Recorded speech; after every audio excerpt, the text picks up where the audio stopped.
तारीख पर तारीख मिलती रही, लेकिन इंसाफ नहीं मिला। दामिनी फिल्म में सनी देओल का ये डायलॉग आज के किसान आंदोलन 2.0 पर बिल्कुल सटीक बैठता है। खनौरी और शंभू बॉर्डर पर किसान पिछले 375 दिनों से धरने पर बैठे हैं और अब तक केंद्र सरकार के साथ किसानों की 6 दौर की मीटिंग हो चुकी है। हर मीटिंग से पहले किसानों को उम्मीद तो समाधान की रहती है, लेकिन मीटिंग में उन्हें समाधान नहीं, सिर्फ तारीख पर तारीख मिलती है। और जब सरकार की दी गई तारीख पर मीटिंग होती है तो फिर से एक नई तारीख दे दी जाती है। एक बार फिर किसानों को केंद्र सरकार से एक नई तारीख 19 मार्च मिली है। इसी दिन किसानों की केंद्र सरकार के साथ 7वें दौर की मीटिंग अब होगी। अगर इस मीटिंग में भी कोई समाधान नहीं निकलता तो किसान 25 मार्च को दिल्ली की तरफ कूच करेंगे। लेकिन सवाल यही है कि क्या इससे परिस्थितियां बदलेंगी? अब तक 375 दिनों में हुई 6 दौर की मीटिंग के बाद तो ऐसा कुछ भी नहीं बदला है।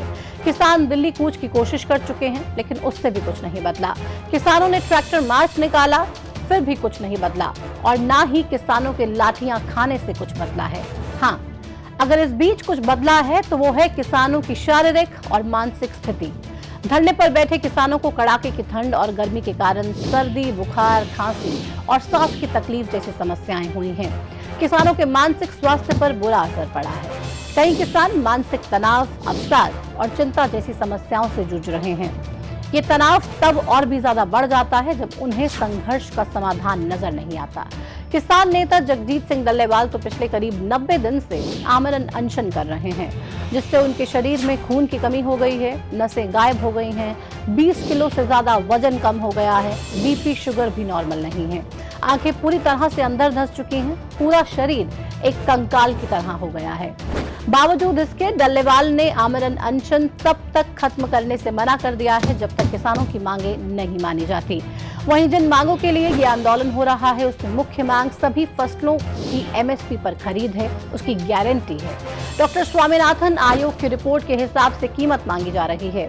साथ ही मांग ये भी है कि किसानों और खेत मजदूरों को जो कर्ज है वो माफ किया जाए। भूमि अधिग्रहण अधिनियम 2013 फिर से लागू किया जाए।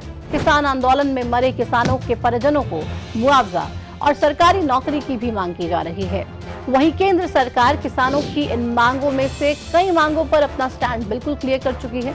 सरकार ने एमएसपी पर कानूनी गारंटी से साफ इनकार कर दिया है, लेकिन एमएसपी पर व्यवस्था को और ज्यादा मजबूत करने का वादा कर रही है। साथ ही केंद्र सरकार एमएसपी में कुछ और फसलों को जोड़ने के लिए भी तैयार है, लेकिन किसान एमएसपी की गारंटी पर अड़े हैं। ऐसे में अब सबकी नजरें 19 मार्च की तारीख पर हैं। किसानों की तरह हमें भी ये उम्मीद है कि इस मीटिंग में हल निकल जाए। आपको क्या लगता है कि इस तारीख में किसानों की केंद्र सरकार के साथ बातचीत बन जाएगी या फिर नहीं? कमेंट सेक्शन में हमें जरूर बताइएगा।